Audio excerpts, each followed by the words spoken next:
I'm with Stuart Hirschhorn. We're in Miami Beach. We're at the International Surfaces Event East. That's the second time I've got that right. Stuart, how you doing? Very good, very good. It's glad to see we have a show in my home state here. I don't have to travel too far. Just come down about an hour and hang out in Miami Beach. It's a great opportunity to do that. It takes you an hour to get down?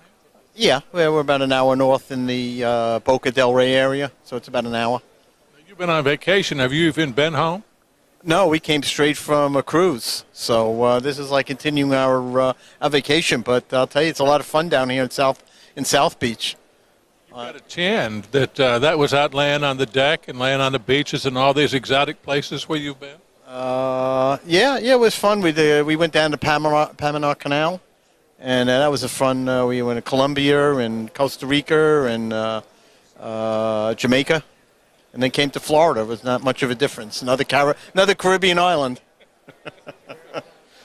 So you had a great time, and the last thing you wanted to do was to come here, probably. No, I always like coming to the shows. I get recharged, seeing the people, seeing the products. But as I said, it's fun. Didn't have to get on a long flight to go to Las Vegas. You can just do it right here down the block. Now, I should say, Catalina Research, you're crunching numbers about all of the various aspects of this business, what's going on. And so let me first just ask you what you see out there in the world in terms of the floor covering business. How good, how bad would you say it is? Well, 2014 is definitely slowing from 2013. 2013 was an above-average growth. The real, surge coming back from the recession. Prior, you had some slow years, positive years, but you really had a surge last year that was led by the 18 to 20% increase in housing starts, and a 10 to 15% increase in existing home sales. So I think some people this year might be disappointed because it wasn't happening again. They were hoping for it again because actually flooring sales from a historical basis is not back to previous pre-recession levels, and everyone figured, okay, here we go. We're going to go back to the way it was. And that's basically, not going to happen. We got back to about 4.5% to 5% of the U.S. population buying a home, whether new or existing, which is what it was back before the big push for people to own homes in the late 90s. During the housing boom, it got up to maybe 8.5%, 9%, and we're not going back there. It's going to stay 4.5%, 5%. Never going back. I don't think so. I mean, with the new mortgage regulations, even Bernanke, what was the past Fed chairman? He got up there and says, I applied for a mortgage. I couldn't even get a mortgage. So if he can't get a mortgage, who can get a mortgage? That's true. Mr. Bernanke could not. Yeah. So, I think you have, a lid on how strong the housing market can be. So we're going to be more probably in, 2 to 4%, increase in flooring, which is still positive. But I don't think, you're going to have a boom there. Eventually we'll probably get back to 1.5 million housing starts, which if we did 10% increase a year for the next 5 years, that's where we're going to be.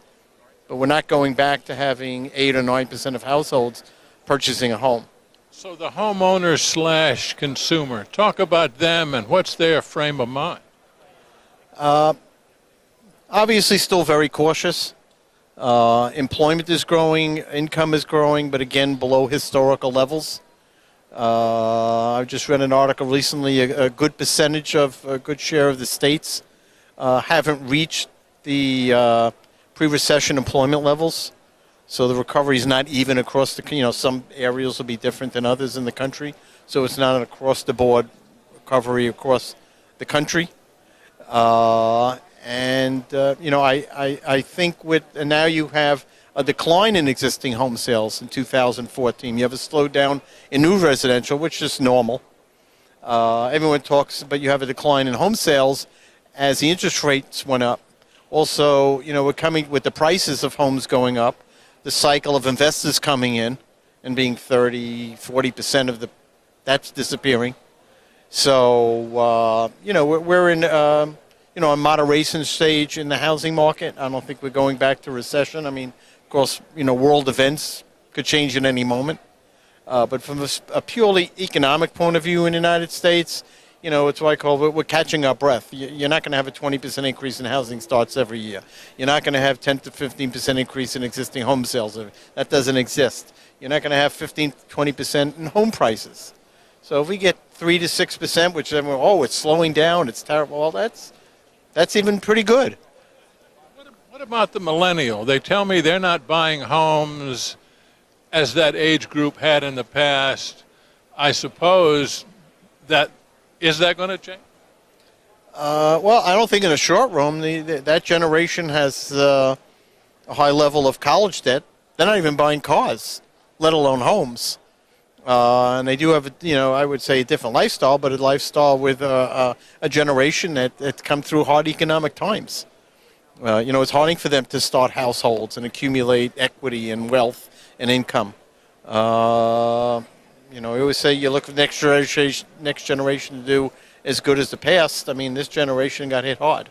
So I think people tell me, you tell me if I'm wrong, that there are more millennials than there are boomers, and there's a lot more coming that are not going to buy houses. That doesn't bode well for 5-10 years down the road. Well, it could be untapped demand. I mean, 5-10 years from now, they could now be in a position to start buying. Yeah, so there's a delay in that. Just, as the boomers in the 70s when they were in a recession, delayed household formations, delayed having families. But they didn't delay so much buying homes. I mean, in 1972, you hit 2 million housing starts. In the end, after the mid-70 recession, again, you went back to 2 million housing starts. So buying a home was part of the lifestyle then. I think today, maybe with the prices are much higher, 10 times as high the average price of a home. You need 10 times as high down payment, so it's a lot harder, and the ability to get a mortgage is much harder. Even though, we had the boomers, a lot of them had 11, 12, 13% interest rates, but you were able to get a home. Today it's, 3.5% to 5%, but no one's going to give you a mortgage. Plus, you're not getting any interest on the money. So if you're accumulating money, it's not like getting a 10% interest, and in 5 years I'll go buy a house.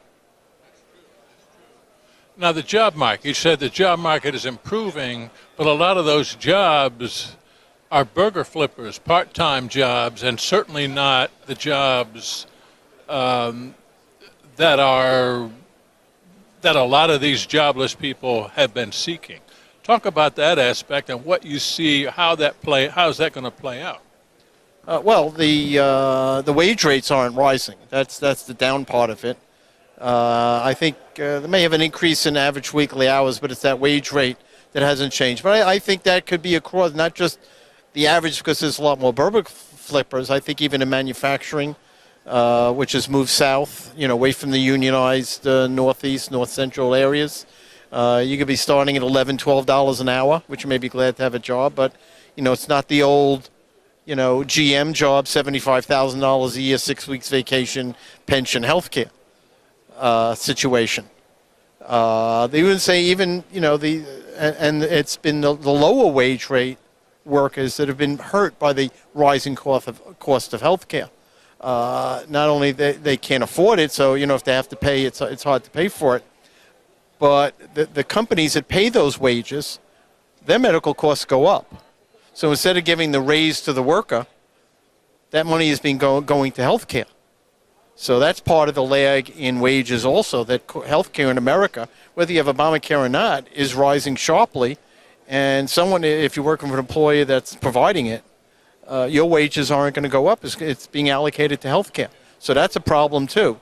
The percent of the GDP to healthcare in the United States rose, and more than likely it's taken away from home purchases.